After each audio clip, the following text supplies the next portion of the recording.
আসসালামু আলাইকুম বন্ধুরা। আজকে কথা বলবো গ্রেটার ইসরায়েল নিয়ে। গ্রেটার ইসরায়েল একটি রাজনৈতিক ও ধর্মীয় ধারণা, যেখানে ইহুদি রাষ্ট্র ইসরায়েলের সীমানা বর্তমান সীমানার বাইরে প্রসারিত হয়ে বাইবেল বা তোরাতে উল্লেখিত ঈশ্বর প্রদত্ত ভূমি পর্যন্ত বিস্তৃত হবে বলে বিশ্বাস করে।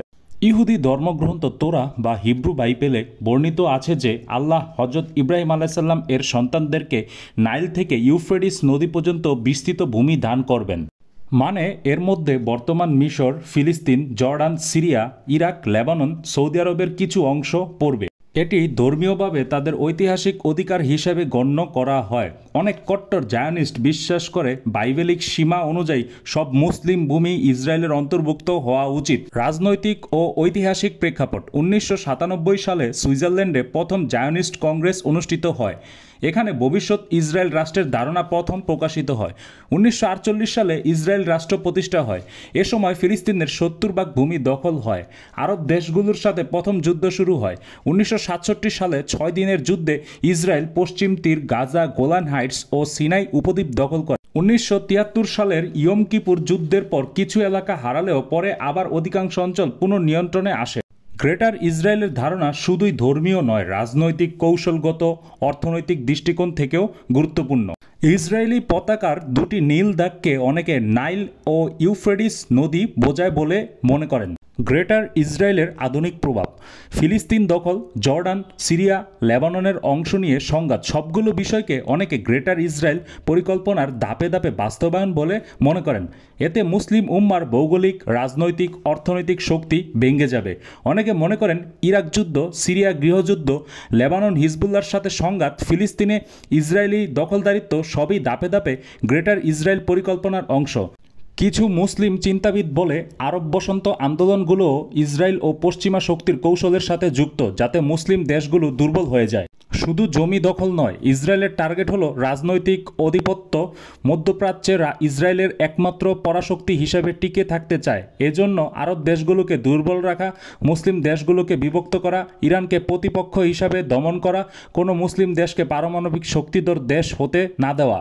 মুসলিম বিশ্বের প্রতিক্রিয়া: মুসলিমরা এটাকে ইসলামী ভূমি দখলের ষড়যন্ত্র মনে করেন। কোরআন ও হাদিসে বনী ইসরায়েল সম্পর্কিত সতর্কতা করা হয়েছে, যেমন সৃষ্টিকর্তা তাদেরকে ভূমি প্রদানের পরও ফিতনা ও শত্রুতা তৈরি করেছিল। মুসলিমদের জন্য সতর্কতা: মুসলিম ভূমি, মসজিদ ও জনগণ রক্ষা করা। মুসলিম দেশগুলো, বিশেষ করে ওআইসি, আরব লীগ, আলাদা রাষ্ট্রগুলো এটাকে অবৈধ সম্প্রসারণবাদ হিসাবে নিন্দা করে। ফিলিস্তিন, মসজিদুল আকসা, পূর্ব জেরুজালেম মুসলিম উম্মার জন্য অত্যন্ত গুরুত্বপূর্ণ। গ্রেটার ইসরায়েলের পক্ষে কারা? ইসরায়েলের কট্টর জায়নিস্ট দল, ডানপন্থী রাজনীতিবিদ, কিছু খ্রিস্টান জায়নিস্ট, কিছু পশ্চিমা রাজনীতিবিদ যারা ইসরায়েলকে সমর্থন করেন। আমেরিকা। গ্রেটার ইসরায়েলের বিপক্ষে কারা? মুসলিম দেশগুলো, ওআইসি, আরব লীগ, মানবাধিকার সংস্থা, জাতিসংঘ, আন্তর্জাতিক সম্প্রদায়ের অনেক দেশ, ফিলিস্তিনি জনগণ, হামাস, হিজবুল্লাহ, হুতি। বর্তমান পরিস্থিতি: ইসরায়েলের প্রধানমন্ত্রী নেতানিয়াহু প্রকাশ্যে বলেছেন গ্রেটার ইসরায়েল প্রতিষ্ঠা তাদের ঐতিহাসিক মিশন। মুসলিম ও আরব দেশগুলো একযোগে নিন্দা জানিয়েছেন। ফিলিস্তিন, গাজা, পশ্চিম তীর, পূর্ব জেরুজালেম এখনও মূল লক্ষ্য। পশ্চিমা দেশগুলো আনুষ্ঠানিকভাবে বিরোধিতা করলেও অনেক সময় ইসরায়েলকে সামরিক ও অর্থনৈতিক সমর্থন দেয়। গাজা উপত্যকা দখল, পশ্চিম তীরের বসতি সম্প্রসারণ, গোলান হাইটস দখল এই পরিকল্পনার আংশিক সফলতা মাত্র। পরবর্তী লক্ষ্য: পশ্চিম তীর ও পূর্ব জেরুজালেম পূর্ণ সংযুক্তকরণ, গাজার নিয়ন্ত্রণ বা জনসংখ্যা কমানো, জর্ডান ভ্যালি, লেবানন, সিরিয়ার কিছু অংশ দখল, গোলান হাইটস ও আশেপাশের কৌশলগত এলাকা দখল। মধ্যপ্রাচ্যে রাজনৈতিক ও সামরিক আধিপত্য প্রতিষ্ঠা। এখন পর্যন্ত গ্রেটার ইসরায়েল পরিকল্পনার সাফল্যগুলো: ফিলিস্তিন দখল, গাজায় গণহত্যা ও ধ্বংসযজ্ঞ চালানো, বসতি সম্প্রসারণ, কিছু আরব দেশের বিভাজন, পশ্চিমা সমর্থন প্রাপ্তি, আমেরিকার সাপোর্ট। কোরআনে বনী ইসরায়েলের সীমালঙ্ঘন, তাদের ফিতনা ফাসাদ এবং ভূমি দখলের ইতিহাস বর্ণিত আছে। তাদের টার্গেট হলো তেল, পানি, বাণিজ্য পথ নিয়ন্ত্রণ করা। চলমান গাজা সংকট ও মানুষের দুরবস্থা আন্তর্জাতিক চাপ বাড়াচ্ছে। অনেক মুসলিম রাষ্ট্র এই পরিস্থিতিকে গ্রেটার ইসরায়েল ধারণার বাস্তবায়নের অংশ মনে করেন, যা মানবিক বিপর্যয় ও সংকটকে গভীরতর করছে।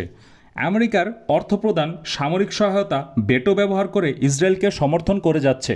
সম্প্রতি আমেরিকা ঘোষণা দিয়েছে যে কোনো মূল্যে ইসরায়েলকে রক্ষা করবে এবং যে কোনো মূল্যে ইসরায়েলের পাশে থাকবে। কোরআনে বনি ইসরায়েল সম্পর্কে আল্লাহ বলেন, হে আমার জাতি, তোমরা প্রবেশ করো সেই বরকতময় ভূমিতে যা আল্লাহ তোমাদের জন্য নির্ধারণ করেছেন। সূরা আল মাইদা। এখানে বোঝায় আল্লাহ তাদেরকে ভূমি দিয়েছেন, কিন্তু শর্ত ছিল আনুগত্য ও নেক আমল, কিন্তু তারা অবাধ্য হয়ে পড়ায় সেই বরকত থেকে বঞ্চিত হয়। কিন্তু ইহুদিরা মনে করে এটা তাদের চিরস্থায়ী অধিকার। সূরা আল ইসরায় আল্লাহ বলেন, বনি ইসরায়েল দুইবার বড় ফিতনা ও ধ্বংস ডেকে আনবে। প্রথমবার আল্লাহ তাদের ওপর শক্তিশালী শত্রু পাঠাবেন যারা তাদের ভূমি ধ্বংস করবে।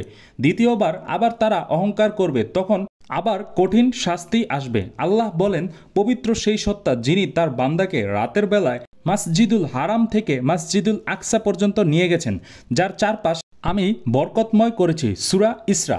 হাদিসে রাসূল সাল্লাল্লাহু সাল্লাম বলেন, কিয়ামত আসবে না যতক্ষণ না তোমরা ইহুদিদের সাথে যুদ্ধ করবে। এমনকি ইহুদিরা লুকাবে আর গাছপালা ও পাথর বলবে, হে মুসলিম, এগুলো ইহুদি, এসো তাকে হত্যা করো। সহিহ মুসলিম 2922। রাসূল সাল্লাল্লাহু সাল্লাম বলেন, শেষ যুগে উম্মার মধ্যে ফিতনা হবে, আর তোমরা এমন এক শত্রুর সাথে লড়াই করবে যাদের মুখমণ্ডল হবে পশ্চিমাদের মতো, এবং তারা ইসরায়েলের সন্তানদের সমর্থন করবে।